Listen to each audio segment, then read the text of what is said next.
Então, cara, o livro, assim, o esqueleto e a proposta, eu e o Marcos, a gente foi costurando, né? Desde primeira jornada do Arte e Espiritualidade. Então, assim, para entender esse livro, é bom entender que ele é parte de um projeto que a gente criou as metáforas da caminhada, né? Que começa do mais universal, que seria o cristão e a cultura. Aí, cristão e a cultura é tudo, né? Tudo que é cultural está nessa relação, a ciência, tecnologia, enfim. Aí depois a gente vai para a arte, que seria o eixo do curso, e depois a gente, que é assim, já é um mais particular em termos de cultura, e aí a gente vai para a cultura brasileira, que é o nosso chão. Então a gente colocou esse projeto desde o princípio, né? E esse último módulo, né, Marcos, se você concorda, foi o mais desafiador pra gente, porque com certeza. Assim, o Marcos já explorava também na área das letras, mas a gente foi para um campo assim, cara, extremamente complexo, né, de história, personagens, fazer as conexões, de sociologia, os mestres, depois a arte.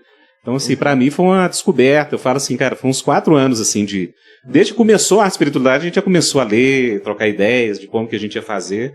E saiu esse mapa aí, que eu acho que o mapa ficou bem interessante. Eu acho que ele ainda está sendo descoberto, mas eu acho que essa metáfora de mapa, né, de uma cartografia é muito apropriada para esse livro, né?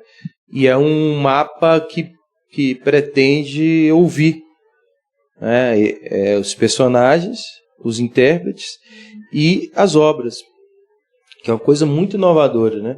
Em off aqui, né? Mas pode sair. Em né? off.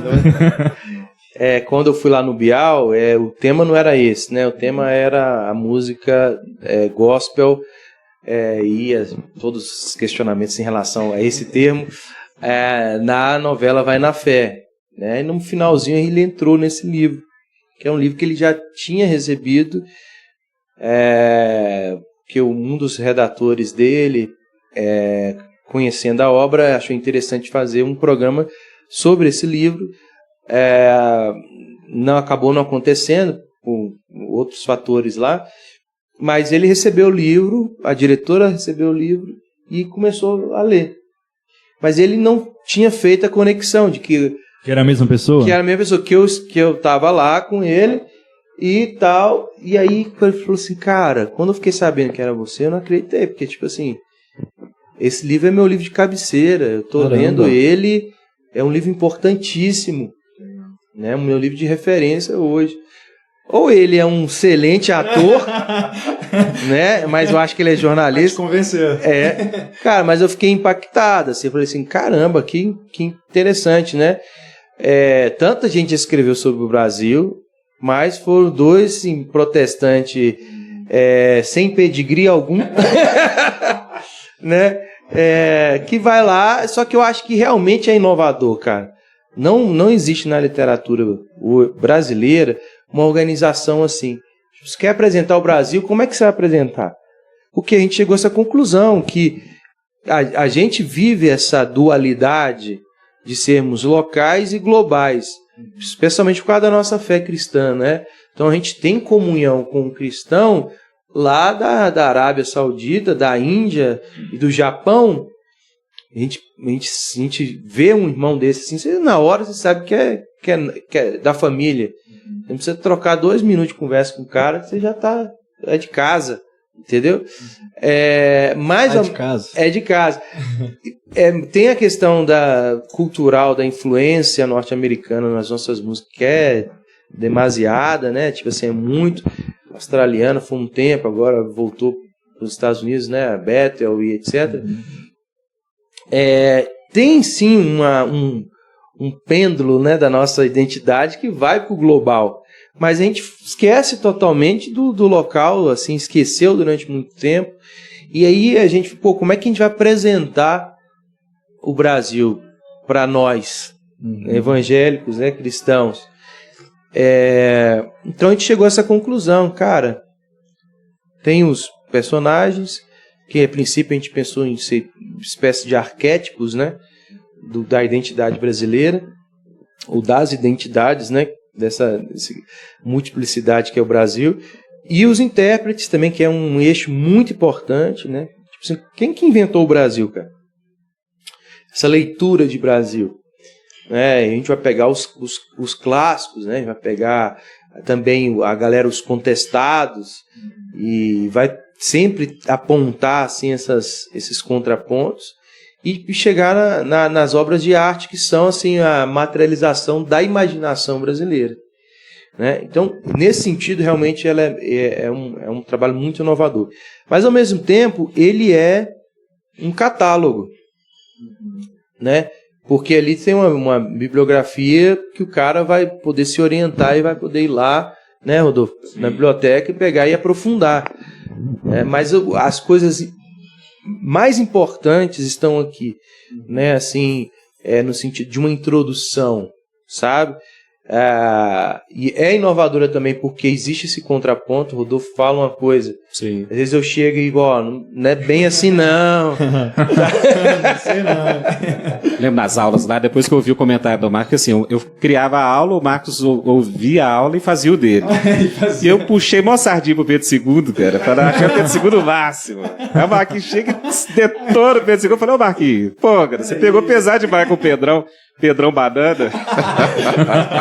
Cara, então, é porque é o seguinte, eu não é uma coisa minha, autoral, né? Mas os meus professores mais geniais, eles faziam isso comigo.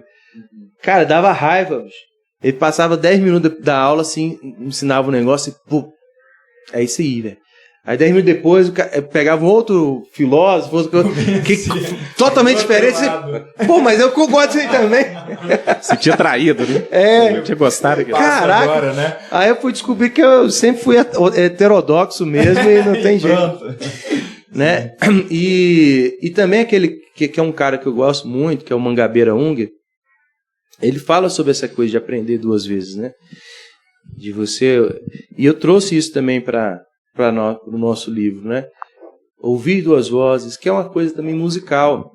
A harmonia só existe a partir de 2, 3 vozes, né? Tem gente que vai falar que é 2, tem gente que vai falar que é 3, né? Os mais tradicionais 3, mas você precisa de ter vozes distintas para ter harmonia, né? E tem não é uníssono que tem unidade, né? Eu acho que esse livro ele tem assim, acho que 2 eixos de conciliadores que estão nesse período de polarização, eles estão muito ausentes do discurso público, né?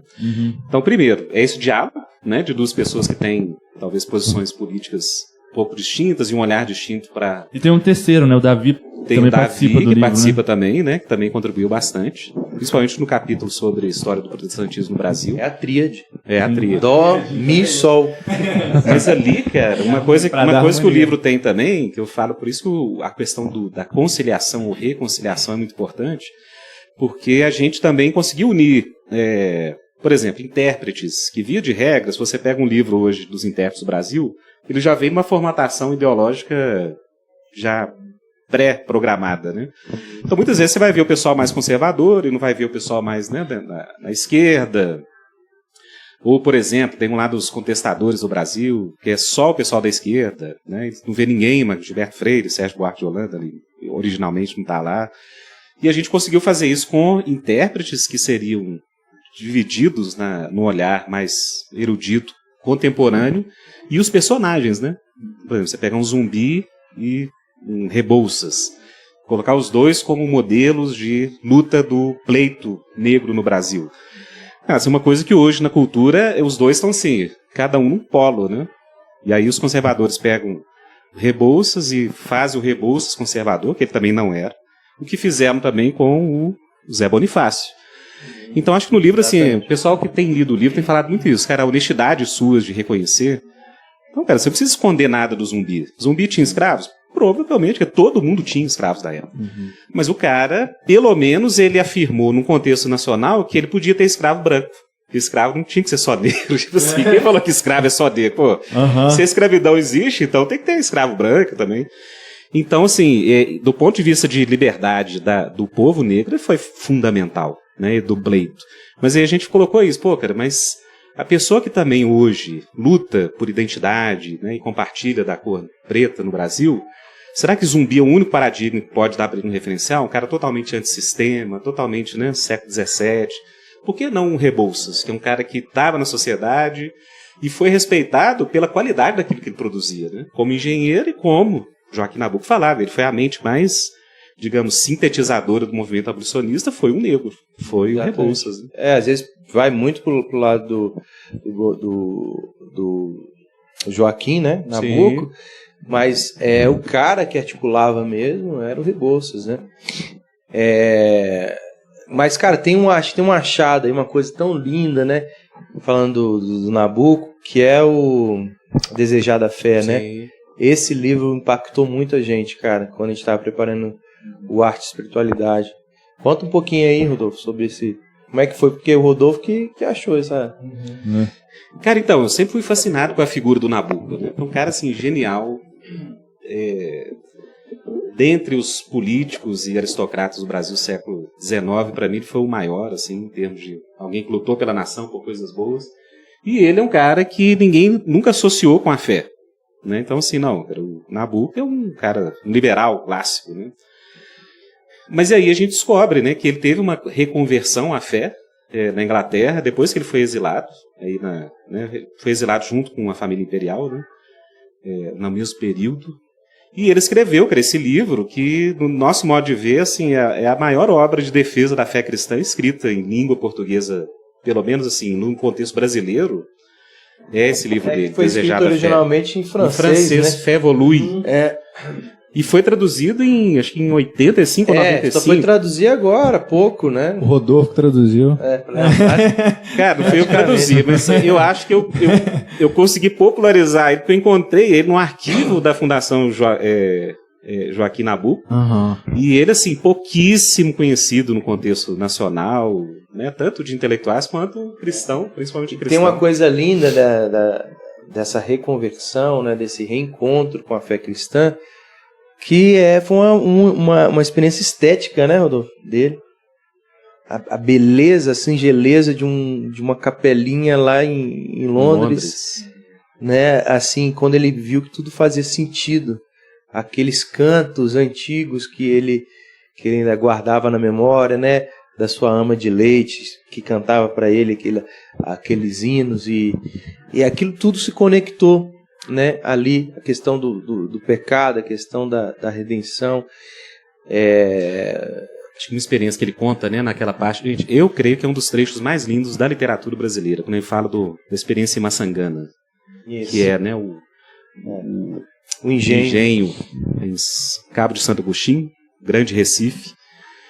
E ele conectou com a fé o quê? Porque sempre houve um elemento no escravo que sempre para ele foi muito... Havia uma doçura, uma ternura no escravo que ele não conseguia explicar o porquê. Que depois que ele se converte ou reconverte, ele associa isso o quê? De que por causa da queda, Deus pega as coisas loucas deste mundo. Fala, gente, não é à toa que os primeiros cristãos eram escravos. Por isso que Paulo usa a linguagem do escravo, de Deus. Porque, de fato, se Deus pega de uma coisa terrível, que manchou a humanidade, mas é a partir daquela realidade de opressão, de angústia, que Deus derrama a graça dele. Então, assim, até a escravidão assumiu para o olhar do Nabuco um encanto, porque ele falou assim, gente, porque realmente, parece que assim, o escravo, por ser tão oprimido, Deus os trata de uma forma muito especial. Então, assim, ele fala assim, os primeiros clientes da fé cristã, não por acaso, foram os escravos. Porque Deus torna as coisas mais loucas, né, oprimidas desse mundo, é ali que Deus coloca a sua mão e estende. Ou seja, isso ressignificou para ele a questão da luta da vida dele, né? Então ele atribui assim, cara, por isso que quando eu vi um escravo, eu vi que tinha algo ali que, digamos assim, o Senhor não tinha, o escravo tinha. Porque parece que essa graça que Deus já prepara, né, na vida daqueles que são oprimidos para talvez serem mais receptíveis ao Evangelho. Isso é lindo, é lindo. E aquele trecho é lindo de Maçã. Parece que Deus tem lado, né? E não por acaso, né? Deus é a opção preferencial pelo pobre, né? Que a igreja até falou, olha, não é tanto em termos de classe, é em termos de que Jesus se manifesta de forma especial. Existe essa é a graça especial, né? E também um outro personagem que me impactou muito, cara, foi Rondon, cara. Caraca, velho. Assim, morrer se preciso for, matar jamais. É o cara que não derramou sabe, sangue, não matou ninguém e conseguiu fazer uma coisa sensacional, que foi, primeiro, né, uma questão técnica, né, de estabelecer as linhas de telégrafo dali do sul do Brasil, do Mato Grosso, até lá em cima, quilômetros e quilômetros, assim, que nunca a gente tinha pisado antes, assim, de forma oficial, né? Então, um militar, né? Um cara do exército brasileiro, e que tinha um olhar humano, assim, uma doçura com os índios, né? E com as diversas nações indígenas ali que ele foi encontrando, que era inédito. Ele é um precursor, né? Lógico que depois evoluiu, teve muita gente que desenvolveu isso, e certas coisas podem ser contestadas como todo precursor, mas ninguém consegue dizer o contrário. Cara, ele é um cara que olhou pela primeira vez para o índio para criar algum tipo de estrutura estatal, governamental, política para a proteção do índio. E foi um cara do exército, né? Entendeu? Um cara formado ali e que inspirou muita gente, né? Ver o Roosevelt, né? Presidente americano, que acabou recebendo, batizando um rio que eles descobriram, tinha que chamar Rondon, não Roosevelt, mas colocaram lá Roosevelt. Mas ele também tem Rondônia, tem um monte de lugar aí que tem. Rondônia vem disso? O único brasileiro da história que um estado recebeu o seu nome. Pouca gente sabe da história dele. Fascinante, cara. Eu tô já dando os meus preferidos aqui. Cara, e o Rondon, assim, eu acho que uma coisa que nos fascinou pesquisando sobre ele, porque o positivismo, que era meio que a doutrina oficial do exército, ele tinha um lado muito tecnicista, que era a ciência como, digamos assim, o sentido da vida, mas ele tinha um lado que era a ponte com a fé cristã, que era a questão do amor, né? O amor ao próximo. Então, assim, até a bandeira do Brasil era para ter amor, né? Seria amor, ordem e progresso. E o Rondon, ele fala que a conversão dele ao positivismo foi uma conversão muito religiosa. Mas, diferentemente de outros positivistas que só enfatizavam o lado da civilização, da técnica, ele ficou muito com esse lado, né? Da não violência, do amor. Ele é meio que quase um Gandhi. Cara, assim, esbravador, assim, sabe? Então tem esses personagens, tem o capítulo da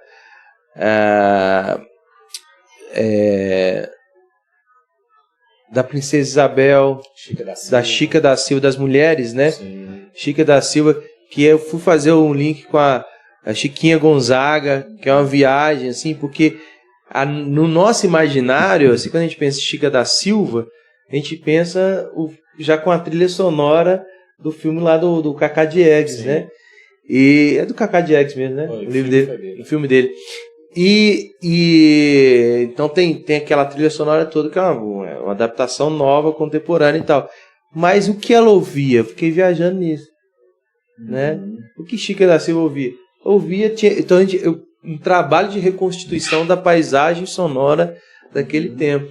E para nossa sorte, há não muito tempo atrás, talvez 5 anos atrás, eles restauraram o órgão da capela onde a Chica da Silva congregava.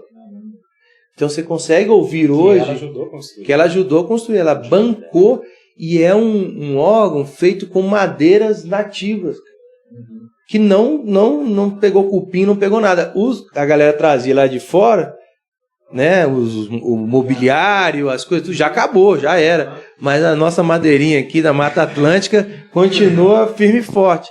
E os caras restauraram, passaram sei quantos anos, décadas restaurando o negócio, e hoje você consegue ouvir o mesmo som que a Chica ouvia lá atrás, né? Então, era uma mulher religiosa, tinha não sei quantos filhos, mais de 10 filhos, né?